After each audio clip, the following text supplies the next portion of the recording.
ఇటీవల అసెంబ్లీలో ఎమ్మెల్యే హైదరాబాద్లో ఖైరతాబాద్ ఎమ్మెల్యే దానా నాగేందర్ అసెంబ్లీలో వాడకూడని భాష వాడాడు. దాన్ని తీసుకొచ్చేసి మా హైదరాబాద్లో అలాగే మాట్లాడతారని టోటల్ హైదరాబాద్కే రుద్దేశాడు. ఆయన మాట్లాడిన భాష అంతా హైదరాబాద్కు సంబంధించిన భాష అట.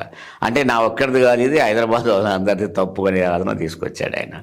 ఆ భాష ఏం భాష అది? నువ్వు వాస్తవంగా నువ్వు బీఆర్ఎస్లో గెలిచిన మాట వాస్తవం. నువ్వు బీఆర్ఎస్ సింబల్ మీదనే గెలిచావు. కేటీఆర్, కేసీఆర్ వీళ్ళందరూ ప్రచారం చేయడం ద్వారా వాళ్ళ బొమ్మలు పట్టుకునే నువ్వు గెలిచావు. అది వాస్తవం, అది అందరూ తెలిసిన విషయం. నువ్వు వాళ్ళనే పట్టుకొని నేను రోడ్ల మీద తిరిగాను, నేను బిడ్డ చూసుకుంటా అంటే వాళ్ళు రోడ్ల మీద తిరిగితేనే నువ్వు గెలిచావు. వాళ్ళు రోడ్ల మీద తిరగకపోతే నువ్వేట గెలుస్తావు? నిజంగానే కనుక నీ కంటికి వాళ్ళు చిన్నగా అవపడుతున్నారంటే, నువ్వు చాలా పెద్దోడుగా నీకు ఫీల్ అయితే, నీకు ధైర్యం, దమ్ము అలాంటి ఆలోచన ఉంటే ఇమ్మీడియట్గా ఎమ్మెల్యేకి రాజీనామా చేసి తిరిగి అదే నువ్వు ఏ పార్టీలకైనా పోయినావో ఆ పార్టీ సింబల్తోని అక్కడ ఎమ్మెల్యే గెలిచిగో, నాకు దమ్మును చూసావా, నేను ధైర్యవంతుని, నేను మళ్ళీ గెలిచాను, ఇది నా వ్యక్తిగతంగా గెలుపు తప్ప అది బీఆర్ఎస్ గెలుపు కాదని చూపెట్టు. దాన్ని నువ్వు ఎందుకు రాజీనామా చేయడానికి భయపడుతున్నావు? ఆ భయపడ్డ దాన్ని బట్టే నువ్వు బలహీనత కనపడతా ఉంది నీది. నువ్వు బలహీనుని కాదు, నువ్వు బలవంతుని అనుకుంటే స్పష్టంగా రాజీనామా చేసి పోవాల్సిందే.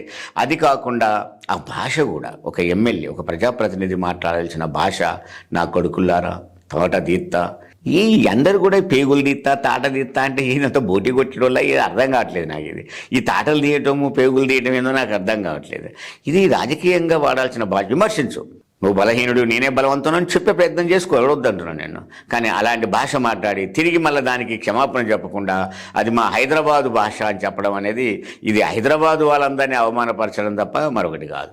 నేను ఇంకొక ప్రశ్న లాజిక్గా అడుగుతున్నాను. నేను, నువ్వు ఎదుటివాడిని, నీ పార్టీని, నిన్ను గెలిపించిన వాళ్ళని తిరగని అని వ్యక్తివి, ఎన్నికలకు ముందు ఇదే ఇప్పుడు ముఖ్యమంత్రిగా ఉన్న రేవంత్ రెడ్డి ఘోరంగా నిన్ను అవమానమరిచి మాట్లాడిన మాటలు లేవా?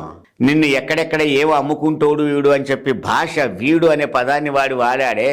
మరి అతన్ని నువ్వు ఏమన్నా రోడ్ల మీద తిరగకుండా చేయగలిగావా? మరి రేవంత్ రెడ్డిని చేయాలనుకున్న వాడివి, రేవంత్ రెడ్డిని ఎందుకు చేయలేదు? అంటే రేవంత్ రెడ్డి చూస్తే నువ్వు భయపడుతున్నావా? రేవంత్ రెడ్డి ఎన్ని బూతులైనా నిన్ను తిట్టొచ్చా? అంటే నువ్వు మాత్రం ఏరే వాడిని తిడతావు, ఏం అనకముందే నిన్ను మాత్రం రేవంత్ రెడ్డి తిట్టొచ్చు. రేవంత్ రెడ్డిని నువ్వేం చేయలేవా? నిజంగానే నీకు అంత శక్తి ఉన్నట్టయితే రేవంత్ రెడ్డిని రోడ్ల మీద తిరగకుండా చేయగలగాలి. ఆ రోజు నువ్వేం చేయలేదు కదా.